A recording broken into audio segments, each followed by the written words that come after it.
주께서 사랑하시는 형제들아, 우리가 항상 너희에 관하여 마땅히 하나님께 감사할 것은 하나님이 처음부터 너희를 택하사 성령의 거룩하게 하심과 진리를 믿음으로 구원을 받게 하심이니, 이를 위하여 우리의 복음으로 너희를 부르사 우리 주 예수 그리스도의 영광을 얻게 하려 하심이니라. 좋으신 하나님, 예수 믿는 우리에게 천국과 영생의 주인공 되게 하심 감사드립니다. 하나님의 깊은 사랑에 감격하고 감사하며 살지 못한 우리를 용서해 주옵소서. 예배를 통해 하나님 영광 받으시고 우리는 믿음의 뿌리를 깊이 내리게 하여 주옵소서. 그리하여 하나님의 뜻 이루며 거룩함으로 삶을 지켜가길 원합니다. 거룩한 주일, 사랑하는 사람, 소중한 사람 곁에 있지 못하고 군대로, 객지로, 외국으로 흩어져 있는 이들이 있습니다. 치료 중인 환자들도 있습니다. 하나님, 어느 곳에 있든지 평안의 복을 허락해 주옵소서. 곳곳에서 영상과 음성으로 예배에 동참하는 이들 모두 은혜와 평강으로 지켜주시기를 원합니다. 부족한 종이 말씀 전합니다. 성령으로 붙들어 주옵소서. 치유와 회복의 시간 되게 하실 것을 믿고 예수님의 이름으로 기도하옵나이다. 아멘. 할렐루야. 평안하십니까? 우리가 영상으로 이게 중계가 되고 또 주중에 또 설교만 잘리는 곳에는 찬양대가 또 안 들어가고 그래서 제가 찬양대에 대한 언급을 잘 안 합니다. 못해서 안 하는 게 아니라 그래서 안 하는 거예요. 근데 되게 잘합니다. 별로 반응이 없네. 무지 잘합니다. 엄청나게 잘하는 겁니다. 감사합니다. 하나님께서 영광 받으실 줄 믿고 또 힘차게 찬양하니 우린 막 들썩들썩하고 얼마나 좋아요. 은혜가 되고 좋지요? 우리 한번 박수 한번 하겠습니다.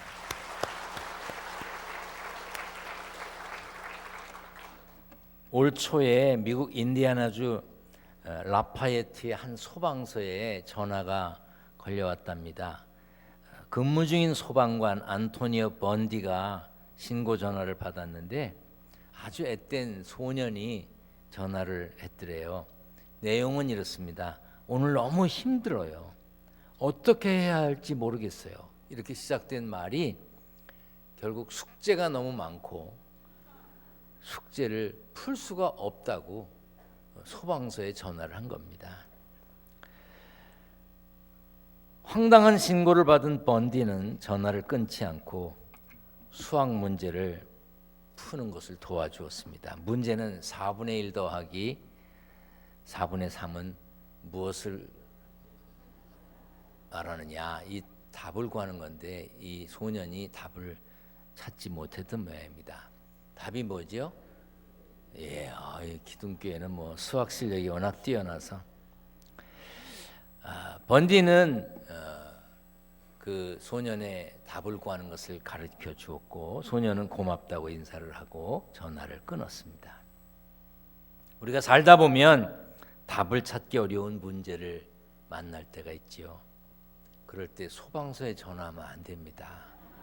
소방서에는 그냥 아무렇게나 전화하면 안 돼요. 거기 정말 위급할 때만 전화를 해야 정말 위급한 사람들이 도움을 받을 수 있는 것이지 아무 때나 전화를 하면 안 됩니다. 예수 믿는 우리는 살다가 어려운 일을 만나면 하나님을 찾아야 합니다. 하나님을 찾아야 합니다. 하나님께 기도해야 합니다. 지금 이 자리에 답답한 문제를 가지고 오신 분이 계시더라도 그 문제를 하나님께 아뢰고 하나님으로부터 시원함을 얻으시기를 축원합니다. 축원합니다. 우리 성경을 높이 들고 고백합니다. 저는 예수 믿어 구원받았습니다. 저는 예수 믿어 하나님 자녀 되었습니다. 저는 예수 믿어 천국 백성 되었습니다. 하나님께서 선물로 주신 오늘 하나님 말씀으로 가르침을 받습니다. 눈을 열어 주의 법 안에 있는 놀라운 진리를 보고 깨닫게 하소서. 아멘으로 순종하여 하나님께 영광 돌리는 삶 되게 하소서. 아멘. 그런 삶이 되시기를 축원합니다. 사람은 감동을 받을 때 감격했을 때 마음이 움직입니다. 무엇인가를 크게 느끼고 마음이 움직이는 것을 감동이라고 말합니다. 무언가의 강한 인상을 받아서 뭉클한 감정이 일어나거나 감정이 복받치는 것을 감격이라고 말합니다. 기업들은 마케팅에 신경을 많이 씁니다. 마케팅은 소비자에게 상품이나 서비스를 효율적으로 제공하기 위한 체계적인 경영 활동을 말해요. 그래서 회사들이 마케팅에 신경을 많이 쓰는데 그 최종 목표는 뭐냐면 고객 감동이에요. 고객에게 어떻게 하면 감동을 줄 수 있을까 하는 것입니다. 사람은 감동을 받으면 그 회사에 관심을 갖게 되고 그 회사 제품을 사게 되어 있습니다. 예수 믿어 구원받은 사람, 하나님의 자녀가 되고 천국 시민이 된 사람은 늘 감동하고 감격한 마음을 가지고 살아야 합니다. 왜냐하면 죽을 수밖에 없는 죄인이지만 예수 믿어 새 생명을 얻었기 때문입니다. 조금 전에 우리는 성경을 들고 예수 믿어서 구원받았다고, 하나님의 자녀가 되었다고, 천국 시민권자가 되었다고 선언했습니다.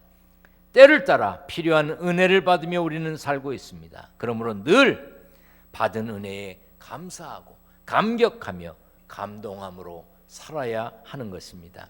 오늘 본문을 읽어보면 우리가 마땅히 하나님께 감사해야 할 것이 무엇인지 가르쳐주고 있습니다. 다 같이 읽겠습니다. 시작. 주께서 사랑하시는 형제들아, 우리가 항상 너희에 관하여 마땅히 하나님께 감사할 것은 하나님이 처음부터 너희를 택하사 성령의 거룩하게 하심과 진리를 믿음으로 구원을 받게 하심이니. 마땅히 하나님께 감사해야 될 것은 택하셨고 구원을 받게 하셨기 때문입니다.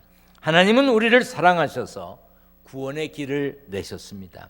누구든지 길 되신 예수님을 믿으면 멸망치 않고 영생을 얻도록 하나님이 정하셨습니다. 이것이 바로 우리가 마땅히 감사해야 할 이유인 것입니다. 하나님의 부르심에 응답한 우리는 하나님의 뜻에 따라 택함 받은 사람이 되었습니다.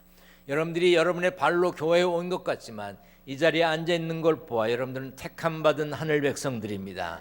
할렐루야. 우리는 이것 하나만으로도 감동과 감격으로 살아야 하고 마땅히 감사해야 합니다. 그리고 14절에도 우리가 마땅히 감사해야 할 또 다른 이유를 가르쳐주고 있습니다. 다 같이 읽겠습니다.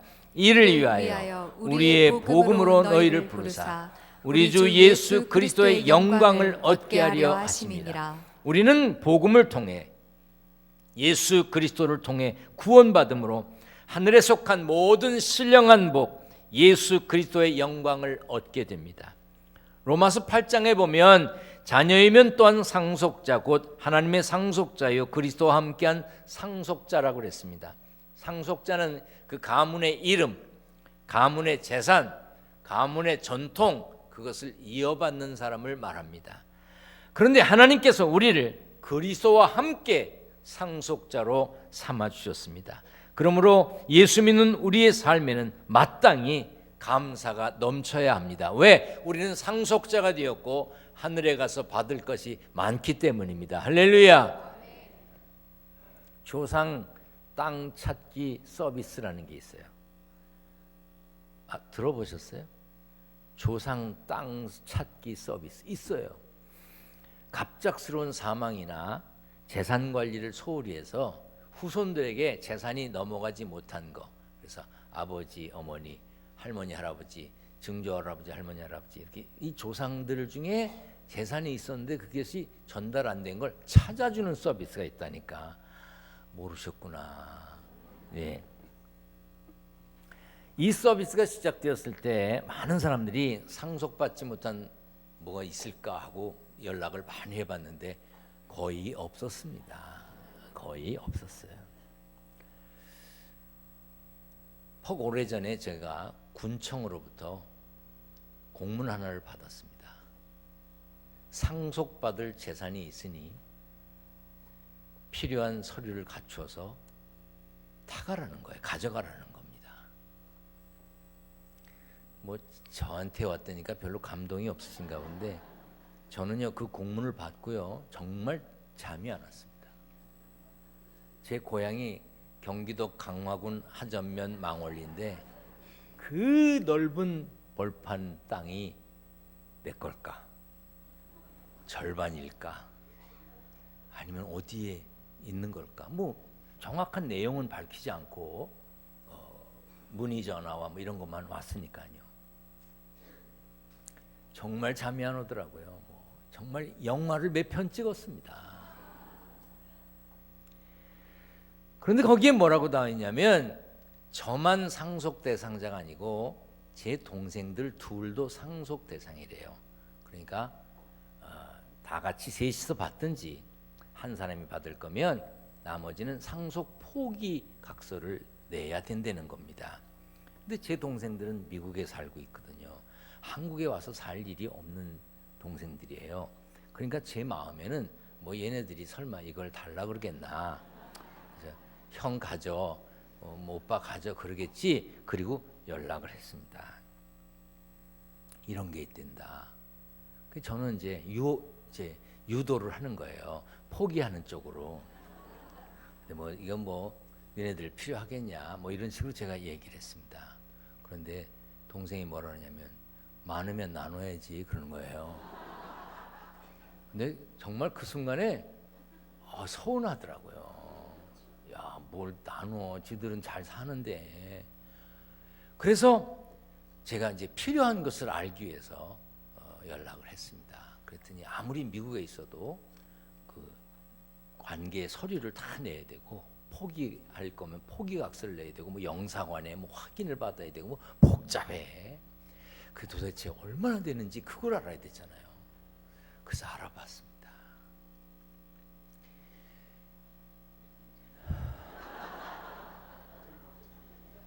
여러분 옛날에 그런 거 아세요? 토지 구획 정리, 뭐 농지 구획 정리 뭐 이런 거 있잖아요.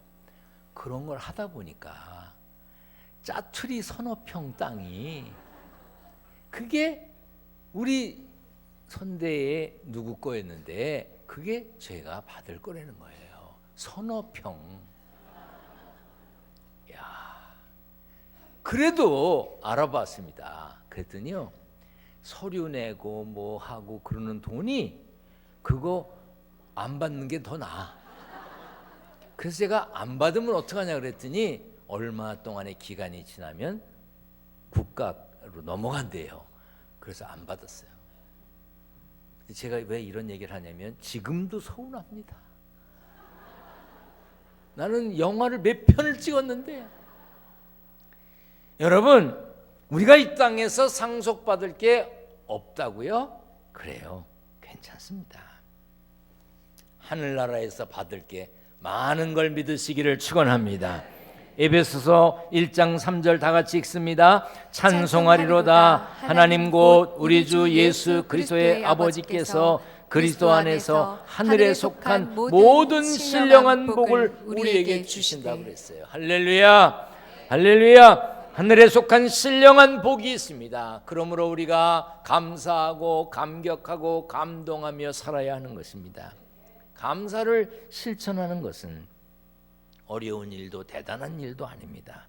그런데 왜 감사하지 못할까요? 감사할 준비가 되어 있지 않습니다. 그냥 모든 일에 다 준비가 필요합니다. 여러분들 오늘 교회 오시는데 일어나자마자 그냥 오셨어요? 준비하고 오셨을 겁니다. 나름 가꾸고 오셨을 거예요. 그죠? 아니에요. 그러면 여러분 교회에서 만나는 사람은요, 멋있다고 이쁘다고 칭찬해야 됩니다. 왜? 나름 가꾸고 온 거기 때문에. 그걸 함부로 얘기하면 안 됩니다. 저도 주일 아침이면 7시부터 예배를 드립니다. 그리고 설교를 하지요. 그렇기 때문에 보통 새벽 5시 이전에 일어납니다. 일어나면 물 2컵을 마십니다. 내 몸을 축축하게 하고 식사하기 전에 설교를 할 거니까 이제 물을 마십니다. 그리고 몸을 씻습니다. 그리고 저는 반 곱슬이에요. 여러분, 반 곱슬머리를 아침에 그냥 나왔는데 이렇게 되었겠습니까? 나름 준비 많이 했어요. 거울도 오래 보고요. 옷도 챙겨 입고 구두도 깨끗하게 했습니다. 주중에 준비한 설교지만 주일 아침에 다시 교회에 나와 원고를 정리하고 단어를 수정하고 그래서 이렇게 원고를 들고 나왔어요. 어떤 분은요 무슨 설교가 자판기에 가서 커피 종류 택하는 대로 요거 누르면 막 나오는 줄 알아. 어디 그런 데 있으면 저 좀 가르쳐 주세요. 이렇게 해서 준비해 갖고 옵니다. 요리를 해도 식재료가 있어야죠. 요리를 하는 도구가 필요합니다. 놀기 위해서도 준비해야 됩니다. 윷놀이를 하려도 윷판이 있어야 되지. 말이 있어야지. 윷가락이 있어야지. 같이 놀을 친구가 있어야지. 운동을 하려고 해도 준비할 게 많아. 장비를 갖춰야 됩니다. 워밍업도 해야 돼. 준비 운동도 해야 합니다. 이 세상 어떤 것도 준비 없이 되는 건 없습니다. 감사도 마찬가지입니다. 감사하며 살려면 감사할 준비를 해야 합니다. 감사하며 사는데 방해가 되는 것부터 치워야 됩니다. 감사에 방해가 되는 것이 뭐죠? 염려예요. 염려. 염려가 많으면 감사가 안 나옵니다. 염려는 문제에 집중하게 합니다. 마음이 어지러워집니다. 삶의 감동도 없어집니다. 그런데 이 세상을 살다 보면 염려가 없나요? 염려거리가 없어요? 그래서 성경에 이렇게 표현했습니다. 같이 읽습니다. 시작. 너희 염려를 다 주께 맡기라. 이는 그가 너희를 돌보심이라. 다시 합니다. 염려를 크게 염려를 어떻게 해요? 다 주께 다 주께 맡. 다 서너 가지만 말고 다 염려를 다 맡기라는 거예요. 염려 없는 사람이 어디 있어요? 찬송가에도 보면요 369장에 그런 가사가 있죠. 2절에 시험 걱정 모든 괴로움 없는 사람 누군가 부질없이 낙심 말고 기도드려 아뢰세. 3절에 근심 걱정 무거운 짐 아니 진 자 누군가 피난처는 우리 예수 주께 기도드리세. 근심 걱정 없는 사람이 어디 있어요? 그거 없이 세상을 살 수 있는 사람이 어디 있습니까? 그런데 차이는 하나야. 어떤 이는 맡기고 살고 어떤 이는 자기가 안고 사는 거예요. 여러분들의 염려를 하나님께 맡기며 살아야 합니다. 맡기며 사시기를 축원합니다. 염려도 감사를 가로막지만 교만도 감사를 가로막습니다. 교만한 사람은 모든 것이 자기가 다 땀 흘리고 애써서 되었다고 생각합니다. 그러니까 감사하지 않습니다. 내가 똑똑해서, 내가 잘나서, 내가 노력해서, 내가 이룬 삶인데 내가 누구한테 감사하겠어? 그런 교만이 가득한 사람은 감사하지 않습니다. 이 세상 어떤 것도 혼자 할 수 없습니다. 지금까지 아무 도움 없이 살았다고요? 부모의 도움이 있었고 선생님의 가르침이 있었고 동료들의 협력이 있었고 윗사람의 배려가 있었고 아랫사람의 섬김이 있었습니다. 입에 들어가는 거, 몸에 입는 옷, 우리가 사는 집 다 자기 노력으로 되었습니까? 내가 노력해서 벌은 돈으로 샀다고요?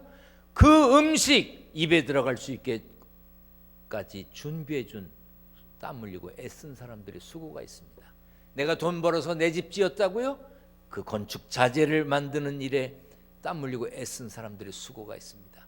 어떤 것도 나 혼자 된 건 없습니다. 그런데 나 혼자 했다고요? 그건 교만이 하늘에 뻗친 것이지. 무엇보다도 하나님의 인도하심이 있었습니다. 그렇기 때문에 감사할 것이 없다고 말하는 사람은 얼마든지 혼자 살 수 있다고 말하는 사람은 나는 누구와 어울리지 않아도 된다고 말하는 사람은 교만의 극치야. 감사를 모르는 사람은요 당연히 불평을 입에 달고 삽니다. 투덜대는 사람, 불평하는 사람 그 얼굴이, 그 말이, 그 행동이 행복해 보입니까? 불평하는 사람은요 많이 있어도 불평합니다. 좋아도 불평하고요 심지어 웃으면서까지 투덜댑니다. 여러분 그렇게 살고 싶으세요? 여러분들 오늘 교회에 여기까지 오신 것만 해도 큰 기적이야. 막 감격해야 돼. 여기 와갖고 그냥 왔어. 뭐 그 정도 갖고 안 된다 이 말이야. 여러분들 집에 아침에 출근했다 저녁에 퇴근하면요 막 감동해야 된다고. 애들이 학교 갔다 오면 막 너무 감격하게 해서 영접해야 된다고. 속으로. 겉으로는 날마다 그러면 그것도 참 어려운 일이겠지. 그런데 그만큼 감격해야 돼요.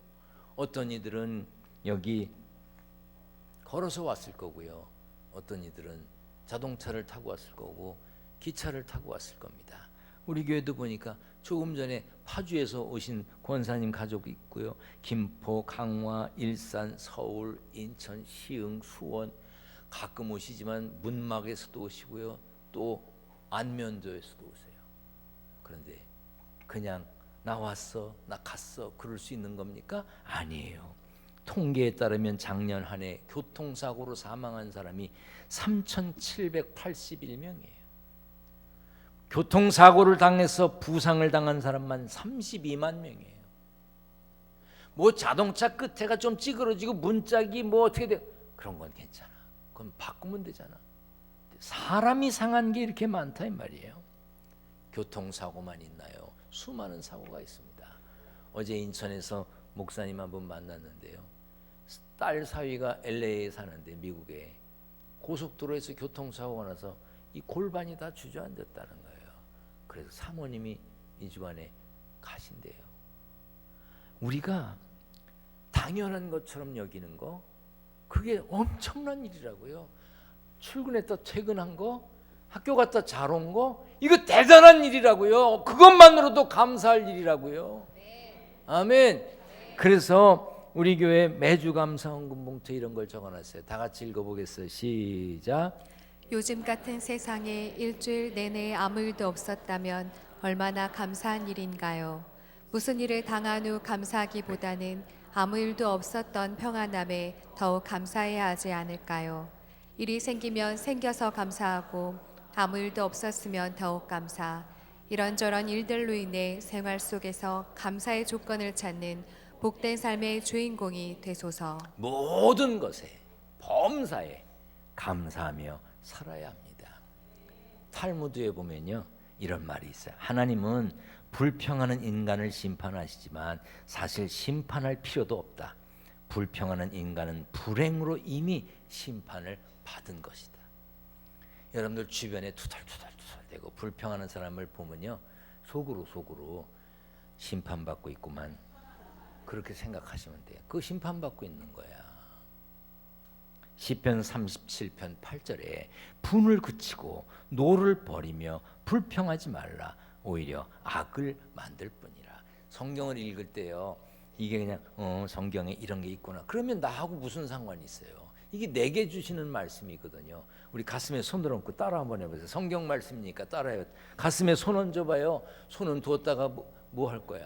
야, 따라서 합니다. 분을 그치고, 따라서만 하려니까. 분을 그치고 노를 버리며 불평하지 말아라. 불평하지 말라. 자기에게 말하는 거예요. 한 가지 이제 더 쉽게 번역된 걸로 따라합니다. 노여워하지 말고 화를 터뜨리지 말며 속상해하지 말아라. 아멘. 여러분 그렇게 사셔야 합니다. 어떤 사람이 길을 가는데 절벽이 나왔어요.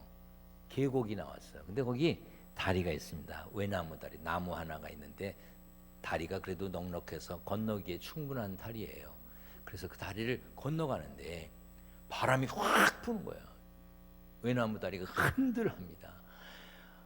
아무리 사람들이 많이 다녔던 다리라 할지라도 거기 그렇게 바람이 불면 떨어지면 그냥 계곡으로 떨어져 죽는 거예요.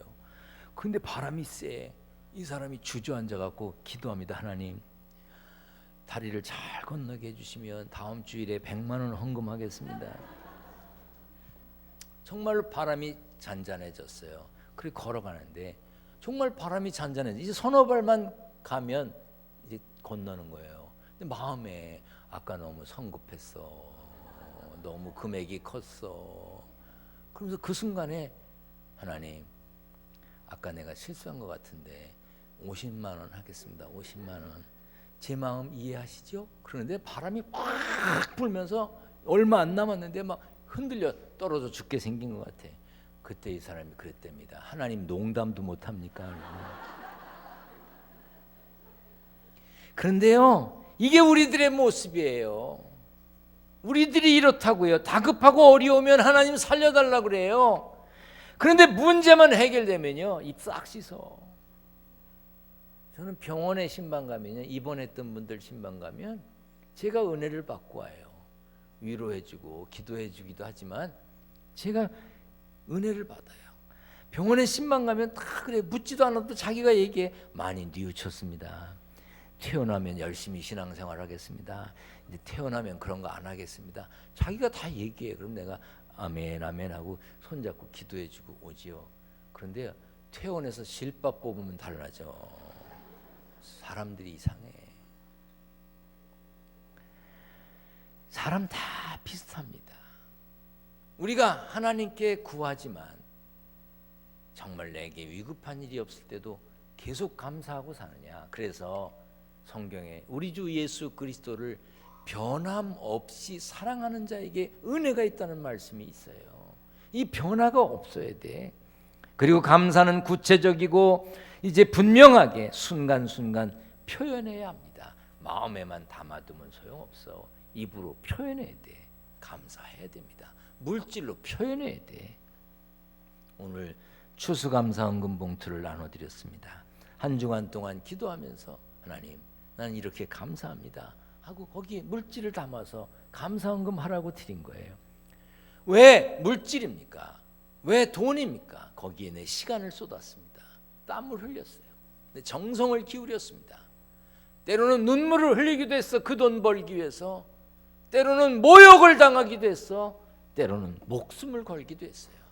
그래서 돈은 그저 어느 날 갑자기 하늘에서 떨어진 것이 아니라면 대부분 그 사람의 인생이에요. 그 사람 자신입니다.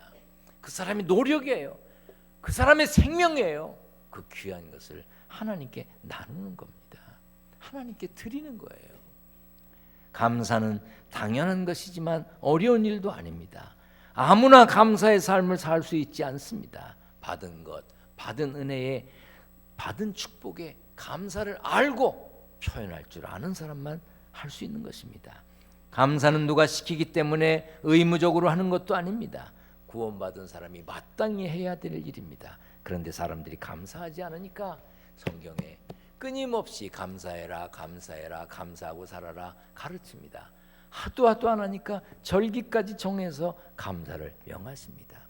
데살로니가 전서 5장 16절부터 18절입니다. 다 같이 읽습니다. 시작. 항상 기뻐하라. 쉬지 말고 기도하라. 범사에 감사하라. 이것이 그리스도 예수 안에서 너희를 향하신 하나님의 뜻이니라. 하나님의 뜻, 하나님의 원하심, 그것이 감사하는 삶입니다.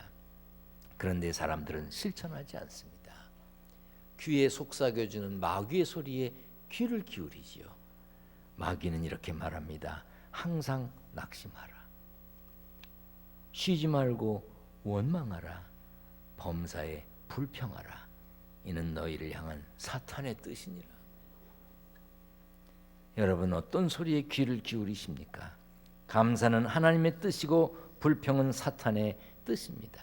한 해를 돌아보며 감사한 마음을 가지고 그 감사를 표현하는 것이 추수감사주일이라고 그랬는데 어떤 사람은 그렇게 말할 수도 있습니다. 난 생각해 보니까 감사의 조건이 없어요. 그래요? 오늘 살아있는 게 감사한 거예요. 오늘 살았음에 감사합니다. 지금 가진 것으로 감사하고 부모, 형제, 자녀, 친구가 있음에 감사해요. 속 썩이는 자식이 있어요? 여러분, 살았다는 얘기고 자식이 있다는 얘기예요. 자식 없었으면 속 썩을 일 없었겠지요. 힘들고 어려워하면서 여러분들의 삶에 짐이 되기도 하는 부모님 계세요? 그분이 계셨기 때문에 여러분이 계신 거예요. 저도 어제 아버님을 뵀습니다. 제가 가서 아버지 저 왔어요. 아무 소리 없어요. 눈만 떴다 감았다 하지. 손을 잡아도 반응이 없어요. 아버지 저 왔어요. 아무 얘기가 없어요. 그래도 들으실 것 같아서 이런저런 이야기를 해드렸습니다. 미국에 사는 자녀들 이야기도 해드리고, 그리고 교회 이야기도 해드렸습니다. 그래도 눈만 멀뚱멀뚱 뜨고 계세요. 저 가요. 아무 반응이 없어요. 그래도 나오면서 하나님 감사합니다. 아버지가 계신 것에 감사합니다. 여러분, 염려할 대상이 있는 것도 축복이에요. 믿음 주시고 영원한 복을 살게 하신 것도 감사하고요. 내가 기도해야 될 사람이 있고 나를 위해 기도해 주는 사람이 있으니 감사한 거예요. 문제가 있지만 해결할 지혜와 능력이 있는 것도 감사하고, 해결할 지혜와 능력이 없어도 하나님께서 합력하여 선을 이루어 주실 것을 믿고 감사하는 거예요. 그래서 성경은 항상 감사하고, 모든 일에 감사하고, 모든 사람을 위해 감사하라고 가르칩니다.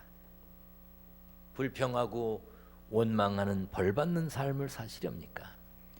감사하고 사는 행복한 삶을 사시렵니까? 최선을 다한 감사로 하나님께 영광을 돌리고 염려를 하나님께 맡기고 평안하게 사는 복된 삶의 주인공이 되시기를 축원합니다. 축원합니다. 전능하신 하나님 감사합니다. 살았으니 감사하고, 염려하고 근심할 가족들이 있으니 감사합니다. 모든 것에 감사하며 사는 저희들 되게 하여 주옵소서. 11조를 구별하는 믿음을 가졌습니다. 용기를 냈습니다. 감사헌금, 건축헌금, 선교헌금, 일천번제물, 여러 가지 제목으로 예물을 구별하여 드립니다. 다음 주일에는 또한 추수감사 예물을 드릴 것입니다. 성도들의 정성을, 성도들의 마음을 받아 주시옵소서. 우리 주님 예수 그리스도의 이름으로 기도하옵나이다. 아멘.